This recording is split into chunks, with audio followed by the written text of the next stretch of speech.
Hello good people guys, कैसे हैं आप सभी लोग। गाइस, मैंने सुबह उठने के बाद मेरा आंटी ले आ रहा था आया था मेरा मिलो गुड़ी कुटाने के लिए।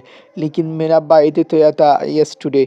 लेकिन टुमारो आया था आंटी आंटी आने टुमारो आने के बाद मैंने नहीं कुटाया था। लेकिन उसके बाद मैंने बर्थडे के पोस्टर ले आ रहा था। आने के बाद मैंने साल कुटानी स्टार्ट कर लिया था। साल कुटानी स्टार्ट करने के बाद मिल कुलने कंप्लीट करने के बाद मैंने फिर से मैं बाड़ीते आया। बाड़ीते आने के बाद मैंने सोचा था मेरा क्यों दारू तो वॉक करना पड़ेगा। लेकिन वॉक करने के बाद मैंने उठा दूटा डाल पाया था। लेकिन डाल मैंने काटना पड़ेगा। लेकिन मैं तुरा तुरा करके मैंने डाल काटा स्टार्ट कर लिया था।